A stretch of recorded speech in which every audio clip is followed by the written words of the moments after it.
प्रश्न संख्या 8 है, y का वह मान ज्ञात कीजिए जिसके लिए बिंदु P 2,-3 और Q 10, y के बीच की दूरी 10 मात्रक है। ये भी कंडीशनल प्रश्न है। पहले ही हमें इसमें कंडीशन दे रखी है कि दो बिंदुओं के बीच की दूरी कितनी है, तो हमें केवल P और Q के बीच की दूरी निकाल के उसको 10 रख देना है।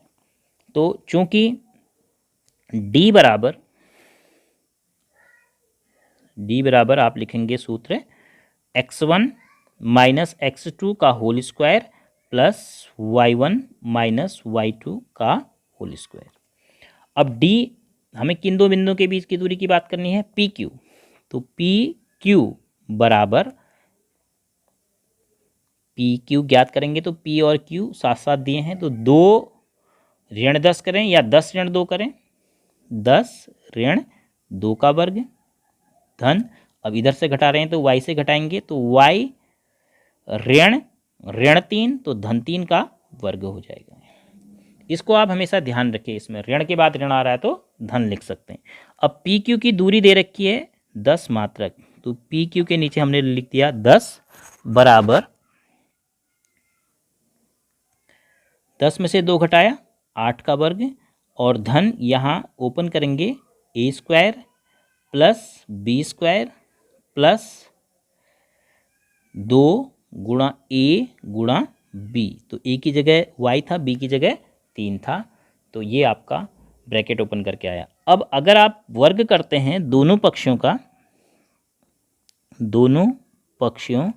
का वर्ग करने पर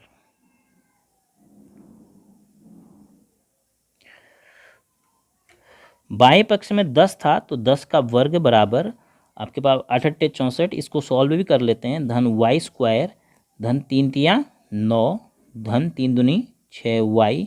ये जो वर्गमूल का चिन्ह लगा है इस पूरे पक्ष का हम वर्ग कर रहे हैं, तो जब भी आप वर्गमूल का वर्ग करेंगे तो वर्गमूल हट जाएगा। 10 का वर्ग हो गया 100 और यहाँ हो गया 64 में 9 जोड़ा 73 धन y स्क्वायर धन 6y।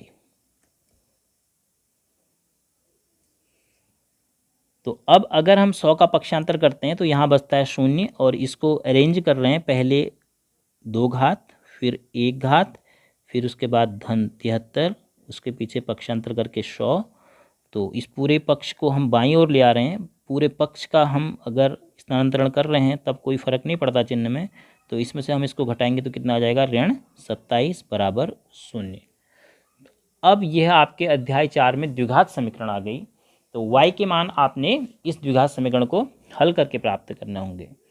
तो y स्क्वायर गुणनखंड विधि यहाँ पर संभव है। देखो ऋण 27 गुणा 1, तो ऋण 27 गुणा 1 बराबर हो गया ऋण 27, तो 27 के ऐसे गुणनखंड करने हैं जिनका ऋण करके घटा करके कितना आएगा 6, तो इसको लिख देंगे हम 9y ऋण 3y, 9 तिया 27, 9y में से 3y घटा के 6y ऋण 27 बराबर 0।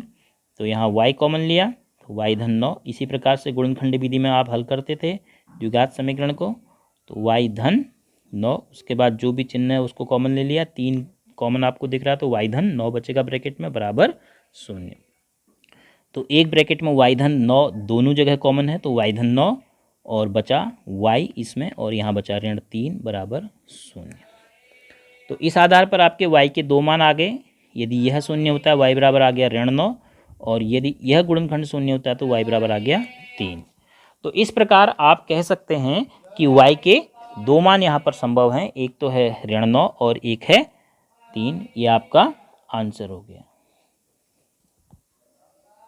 तो ये जो भी सवाल हैं कंडीशनल हैं, जो भी आपको कंडीशन दी है, जैसे यहाँ पर हमें कंडीशन दी थी कि P और Q के बीच की दूरी 10 है, तो हमने P और Q के बीच की दूरी सूत्र से निकाला और उसको 10 के बराबर रख दिया और फिर गणितीय नियमों का प्रयोग करते हुए सरल करते गए, तो हमें अंत में द्विघात समीकरण प्राप्त हुई, और जिसको हम हल करना सीख चुके हैं उसको हल किया तो हमें y के मान आ गए ऋण 9 और